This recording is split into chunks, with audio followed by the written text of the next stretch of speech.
Hello दोस्तों, बने हम सिर्फ एक दूजे के लिए लव स्टोरी के 6वें एपिसोड में आपका स्वागत है।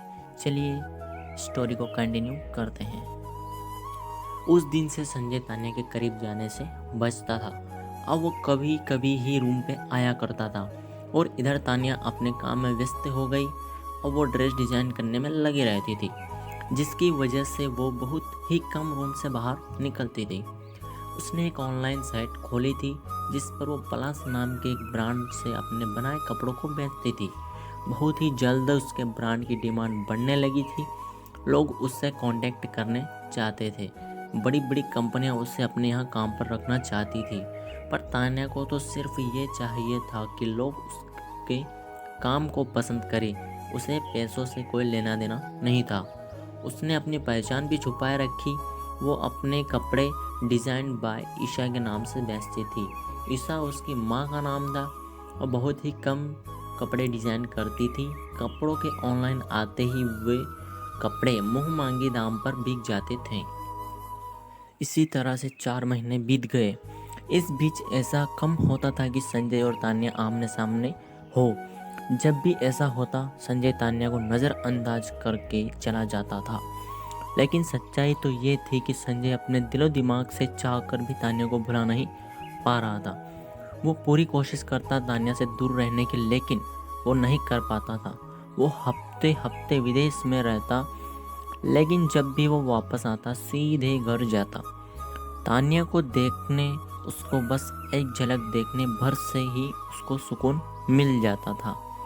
अमीषा को भी अब उसके घर जाने से रोक दिया था। वो नहीं चाहता कि अमीषा फिर तान्या को परेशान करे। उसने उस रात के बाद से अमीषा को कभी छुआ भी नहीं। ऐसा क्यों था वो ये जानता नहीं था, पर उसे अब किसी और को छूना पसंद नहीं था। एक दिन मारिया आंटी को किसी काम की वजह से घर जाना पड़ गया। उस दिन तान्या घर पर अकेली थी और संजय ऑफिस के काम के लिए बाहर, पर आज रात को अचानक घर वापस आ गया। तान्या ने अपने लिए खाना बना लिया था और खाकर सो गई थी। आज घर पर अकेले होने की वजह से उसने अपने रूम का दरवाज़ा खुला छोड़ दिया था। संजय आया और वह सीधा अपने रूम में चला गया। उसने अपने ऑफिस का काम किया। काम करते करते उसे रात के 12 बज गए। अब उसे बहुत ज़ोरों की भूख लगी। उसने सोचा मारिया ने ज़रूर रमेश से पूछा होगा कि आज मैं आऊँगा या नहीं। रमेश ने तो उसे बताया ही होगा कि मैं आऊँगा। उसने मेरे लिए खाना बनाया होगा। लेकिन जब वो किचन में गया तो उसने देखा कि उसके खाने के लिए कुछ नहीं बना है। उसे बहुत गुस्सा आया। उसने तुरंत रमेश को कॉल लगाया। रमेश ने रोते हुए फ़ोन को देखा और सर पकड़कर बोला, ये बेचैन आत्मा मुझे जीने नहीं देगी। अब इतनी रात को क्या घट गया है? उसने कॉल उठाया, बोला, रमेश, यस सर। संजय, क्या मारिया को तुमने नहीं बताया था कि मैं आज घर आऊँगा? गुस्से में Ramesh, no sir, actually Maria ने कॉल किया ही नहीं था और मैं भूल गया, सॉरी सर। वो डर के मारे कांप रहा था। संजय, तुम्हारा 1 महीने का बोनस कट। गुस्से में ये बोलकर उसने कॉल कट दिया। वो क्या करे उसे समझ नहीं आया। वो थोड़ी देर इधर उधर घूमा, फिर उसके मन में तान्या का ख्याल आया। वो ना चाहते हुए भी उसके कमरे की तरफ बढ़ गया। उसने झिगझिगाते हुए उसका दरवाज़ा खटखटाया, लेकिन उसने देखा कि दरवाज़ा खुला था। उसने जब दरवाज़ा खोला देखा तो उसने तान्या को आवाज़ लगाई, तान्या तान्या। लेकिन तान्या ने हेडफोन लगाया था, इस वजह से उसे कुछ सुनाई नहीं दिया। संजय को जब रिस्पॉन्स नहीं मिला तो वो अंदर चला गया। उसने देखा कि तान्या सोई हुई है। उसने अपना बेड ऐसी जगह लगाया था जहाँ पर चांद की रोशनी आती थी। संजय ने सोती हुई तान्या को देखा। तान्या ने आज पहले स्ट्रेप की टॉप पहन रखी थी और नीचे उसने हाफ पैंट पहन रखी थी। संजय ने उसे ऐसे कपड़े पहने पहली बार देखा था, तो वो बस उसे देखता ही रह गया। उसके दिल की धड़कनें बढ़ गई। उसको देखते समय संजय के होंठों पे एक मुस्कुराहट आ गई। तभी तान्या ने करवट बदली। अब उसकी पीठ संजय की तरफ थी। संजय उसे देख रहा था। अचानक उसकी नज़र उसके पीठ पर कंधे के पास बने एक निशान पर पड़ी। ऐसा लग रहा था कि मानो किसी के नाखून के दाग हो। ये देखकर संजय अंदर से हिल गया। उसे कुछ समझ नहीं आया। उसने फिर से निगाह उसके शरीर पर दौड़ाई। ऐसा ही एक निशान उसके जांघों पर भी था। जब संजय ने देखा तो परेशान हो गया। उसका हाथ अपने आप ही कंधे के उस निशान पर चला गया। उसने जैसे ही उसको छुआ, तानिया अचानक से चिल्लाते हुए जग गई, नहीं, मुझे मत छुओ। संजय एकदम से पीछे हट गया और उसने लाइट जला दी। जब तानिया ने देखा कि यह संजय है तो उसको सुकून मिला। फिर उसने सोचा कि ये मेरे रूम में क्या कर रहे हैं। फिर उसने अपने कपड़े की तरफ देखा तो जल्दी से उसने खुद को चादर से ढक लिया। उसने अपना हेडफोन निकाला। उसने संजय से पूछा, आप यहाँ क्या कर रहे हैं? तानिया घबराई हुई थी। थोड़े ही समय में वो पसीने से भीग गई। संजय ने उसको देखा और बोला, आई एम सॉरी, मैंने तुम्हें डरा दिया। वो मारिया ने आज खाना नहीं बनाया और मुझे भूख लगी है। इस समय कोई होटल नहीं खुला है, इसलिए मैं तानिया की ओर देखते हुए तुम्हें जगाने आ गया, लेकिन तुम गाना लगा के सो रही थी, तुमको सुनाई नहीं दिया, इसलिए मैंने तुमको। इतना बोलकर वो शांत हो गया। शायद ही संजय ने इतनी सारी बातें एक साथ कभी किसी से बोली होगी।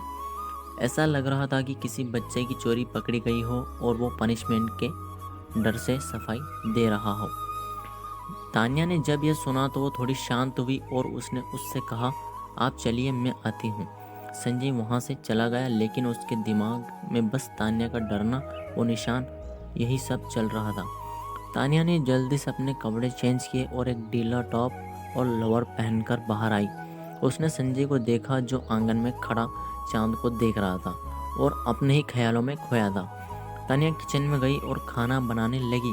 कुछ आवाज़ आई तो संजय किचन की खिड़की के तरफ घूमा, जिससे तानिया काम करते दिख रही थी। संजय बस उसको प्यार से काम करते हुए देखने लगा। वो तो चाह रहा था कि यह वक्त यही थम जाए और वो उसको ऐसे ही देखता रहे। संजय ने खुद से ही कहा, यह क्या हो गया मुझे? मैं ऐसे क्यों फील कर रहा हूँ? आज से पहले तो कभी मैंने महसूस नहीं किया। संजय खुद की ही हालत पर मुस्कुराया और तानिया को देखने लगा। जल्दी ही तानिया बोली, खाना तैयार है, आप आ जाइए। संजय जब गया तो उसने देखा कि तानिया ने पनीर पराठा बनाया था। उसने जल्दी से पराठे उठाए और खाने लगा। उसे उसका स्वाद इतना बढ़िया लगा कि वो जोर से बोला, ज़बरदस्त। जब तानिया ने यह सुना तो संजय की इस हरकत पर मुस्कुरा दी। वो अपने रूम में जाने लगी तो संजय ने बोला कि क्या तुम थोड़ी देर बैठ सकती हो? तानिया ने उसकी तरफ देखा और हाँ में सर हिला दिया और बैठ गई। दोनों ही शांत थे, कोई कुछ भी नहीं बोल रहा था। तभी संजय ने पूछा, तुम्हें चांद को देखना बहुत पसंद है ना? तानिया ने सोचा, ये बात इसको कैसे पता? अभी वो सोच ही रही थी कि संजय उसके मन में चल रही बात को समझकर बोला, मैंने कई बार देखा है तुम्हें बस चांद को देखते हुए। तानिया अपने अतीत में चली गई और सोचने लगी कि कैसे उसके पापा उसे चांद को दिखाते थे और उसकी कहानियाँ सुनाते थे। कैसे जब वो बच्ची थी तो उसने अपने उस दोस्त से कहा कि तुम जानते हो, जब मैं बड़ी हो जाऊंगी तो मैं चांद पे जाऊंगी। अच्छा, क्या सच में?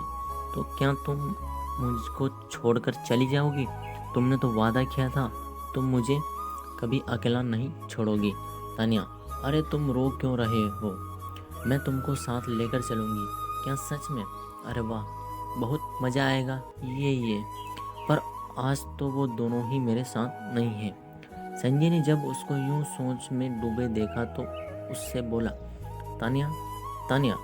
तभी तानिया बोली, क्योंकि मुझे कभी अकेलापन महसूस नहीं करने देता है।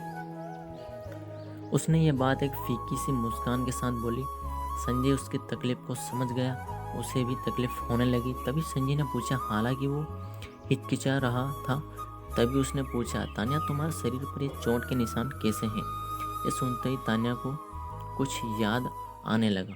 वो डर से कांपने लगी और जल्दी से उठते हुए बोली, मिस्टर संजय, गुस्से से, हम इतने भी करीब नहीं है कि आप मुझसे ये पूछें।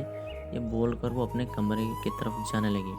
संजय उसे देखता रहा और उसने मन में बोला, हाँ, ये दूरी मैंने ही तो बनाई थी, पर अब मुझे तुमसे ये दूरी बर्दाश्त नहीं होती। उसने तान्या से बोला, it's Sanjay, you can call me Sanjay, only Sanjay.